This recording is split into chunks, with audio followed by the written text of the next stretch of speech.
All right, guys, today we are doing a bit of a different video. Today I'm going to show you how to use cameras like the Insta360 360 cameras like the X4, X5, etc., and the Ace Pro 2, Ace Pro, or whatever other action camera you have. What we're going to do is we're going to show you on a cruiser style motorcycle some of the best places to be able to mount these cameras. So I've actually had the opportunity to travel around on my motorcycle a fair bit, and I actually ride a 2020 Indian Roadmaster Dark Horse. Now the bonus, of course, of some of these bigger cruisers and touring style motorcycles is that there is a lot of mounting points, places that you and I can mount these cameras to be able to get way more cinematic shots.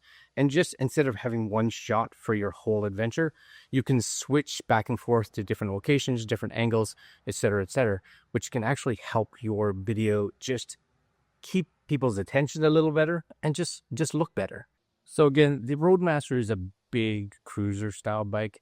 And because of that, again, there are just a ton of places you and I can put cameras.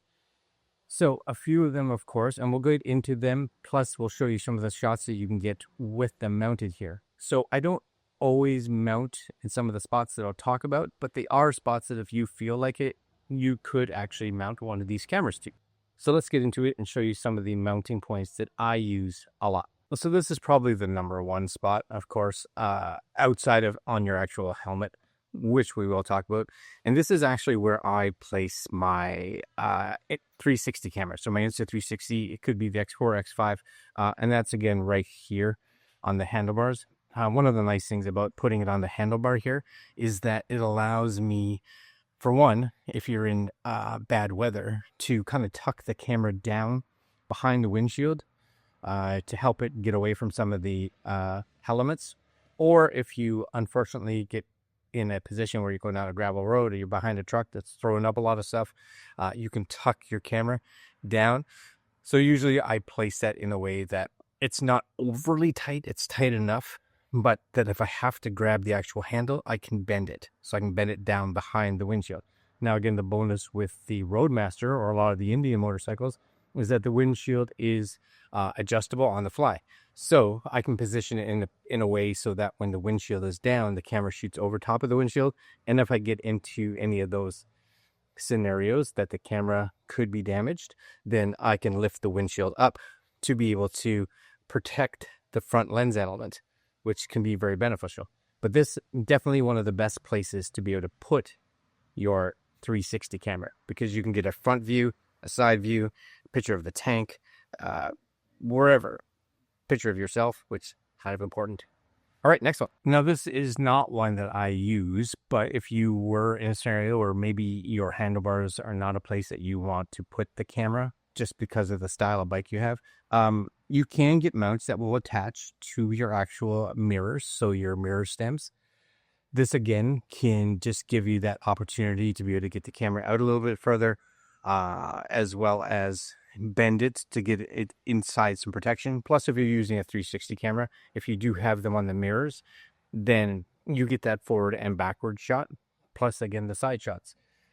So again, not one that I use myself, but everybody has mirrors on their motorcycles, so you might as well take advantage of. This is a spot that I actually like a lot for some like B-roll shots. And as you can see, I actually have it on the front crash bar.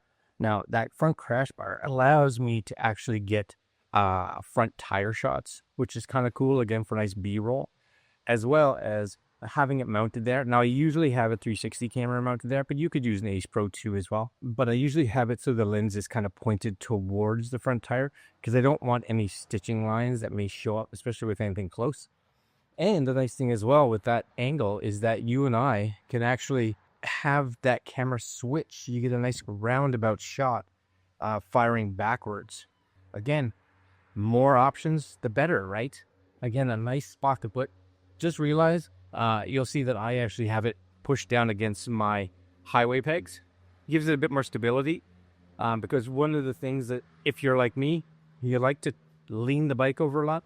So you want to make sure that you don't have the camera mounted too low on the crash bars, so that if you go around a corner really sharp, that the camera has that ability to drag on the ground, because, well, that would be sad. All right, so now for those of you that have rear saddlebags, this is a really good one too. I'm just gonna put the camera down here.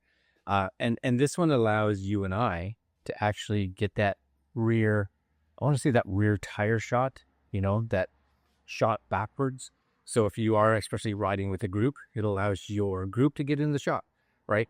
By putting it on that rear luggage crash bar, you're able to allow the bike again, kind of get that nice backward shot and get a front shot, which can be, of your leg, of the brake. Now, again, any of these can be a right-handed side of the bike, left-handed side of the bike, whichever you want.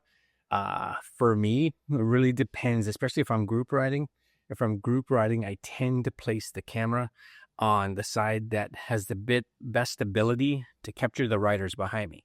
So if I'm riding in left lane, of course, I'll put it on the right side. If I'm riding in right lane, I'll put it on the left side, just so that you get a better view of those that are directly behind you.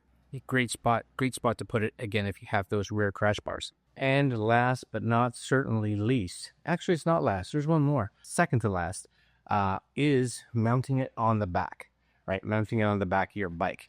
Now, here's the first thing to realize. If you are mounting it on the back of your bike and you are using some kind of extension pole, you can get that shot that allows you to look like there's a drone following you.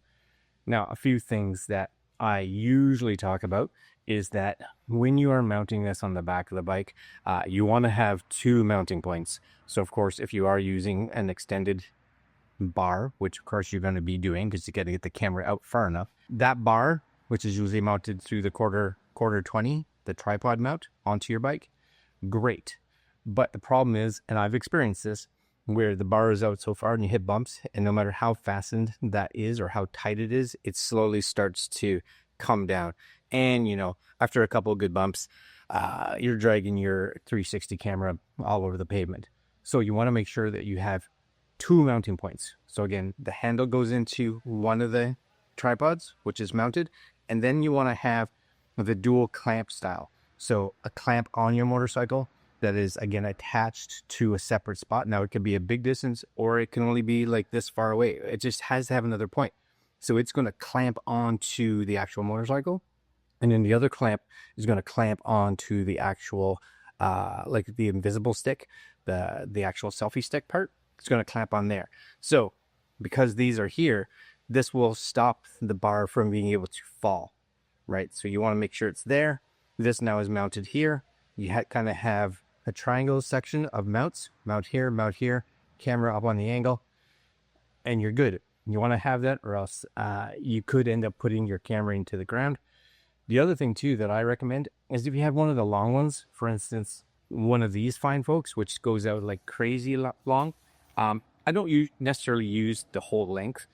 And usually what I do is I make sure that I start from the bottom and bring it out like this, so that the strongest parts of the pole are going to be extended. So you wouldn't necessarily do is actually pull up from the top and do this, because then you have the smallest parts, which means they're the most flexible. So you end up getting this bouncing a little bit. But if you start here and bring it out, you may only need to go like this far. Now you have the strongest parts of the pole, and that means that there's less chance of any kind of sway in the pole, any kind of vibrations through the pole. This has been fantastic. This is the Insta360 Extended. Awesome. Super awesome. Now you'll also notice that on mine, every one of my mounts, I have the quick releases. So again, you may not have 3 or 4 of these cameras, but you can film all your stuff. And a lot of times what I do is I'll take an hour or two, maybe the last bit of my ride, somewhere in the middle of the ride, somewhere where it's not maybe overly exciting that I need to be talking or whatever. And I'll actually just take the camera off, pop it on a different mount, take the camera off, pop it on a different mount, pop the camera off, put it somewhere else. And I use those as B-roll clips so that I can move the camera around and just change them in and put over top of when I'm talking. So this, awesome. This, awesome. Now, the last mount that I want to talk about is the helmet mount. Now, Insta360 actually provides a bunch of different helmet mounts out there. There's a lot of companies that make helmet mounts, but it's a must-have, right? You need to have one on your helmet. I'm not a big fan myself of the helmets that sit off to the side, but you can get the ones that Velcro kind of onto the front, Insta360 has those. You can get, I don't know if they make it anymore, but they actually have like a Velcro 3M, not a Velcro, 3M style that mounts. And I got mine years ago. It's still on my helmet. It actually sits off to the side, but I have like a angle bar, so push the camera a little bit more centered. Works great. That's where I almost always carry my Ace Pro 2 because I don't need 360, because again, if it's spun around, it just gets a shot of my nose, and I don't think anybody wants to see that. But you know, you have that ability to shoot in nice 4K 60, get great images, and it works surprisingly well. Now, the other thing, just to kind of go along with those, if you are using these for motor vlogging, is, you know, the Ace Pro 2, the Ace Pro, the X4, the X5, all have the ability, of course, to be able to connect to some of the intercoms that are out there. So for me, I actually have my X4 and X5. Actually, they have that ability, and I do have them set up so that they Bluetooth to my Sena intercom, which means that anything I'm talking about through here, I can actually go into the, let's say, X5, hit the little headphone area, Bluetooth connect, and I'm recording audio. All right, so that's kind of some of my favorite spots to actually mount the actual 360 cameras and the like standard action cameras too when I'm riding. Again, the primary ones are going to be on the handlebar and the one that's actually on your helmet. I use the other mounting points again for like little cutaways, little B-roll shots, etc., etc. Now, this is highly recommended. And the reason I say this is highly recommended is, remember the handlebar mount? A lot of times what I'll do is I'll actually mount this onto the handlebar mount, right? So what happens is I have the ability now to just lay this down, and I kind of lay it down across my handlebars, right where the mirror is. So from one side over to, let's say, where the mirror is, so it can lay there. And the bonus is when I'm riding, I can actually just use one hand. I can hit the record button and just pull this out, right? I can actually pull this out, and this allows me to get a nice side wide shot of the bike if I want. I can push it a little forward to get a front shot. And because I'm a little crazy, if I extend it all the way out, I can actually move this up, which I've done, and I'll actually lay it on my shoulder while I'm riding, so I get a cool aerial shot from the back of the bike without having to actually move a camera to the rear of the bike. Yeah, I do that, and you can too. All right, well, there you have it. That is some of the ways that I mount my cameras, Insta360 cameras.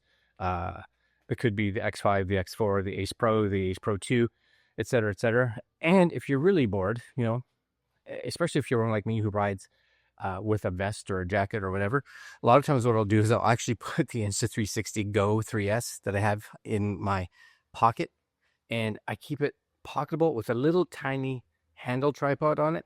So when I'm riding, I can set the cruise control, I can reach into my pocket, and I can just kind of hang it out here to get some shots of me while I'm riding, just from different angles, right? Just down there, I can reach down, get a cool shot of a tire, I can get a shot of my boot, I can get a shot of the dash, I can get a whatever. And then when I'm done, right back in there. Really all you need, in my opinion, is a good 360 camera like the X5 and a good front-facing point of view camera, let's say the Ace Pro 2, to be able to get a fantastic cinematic setup for your motorcycle rides.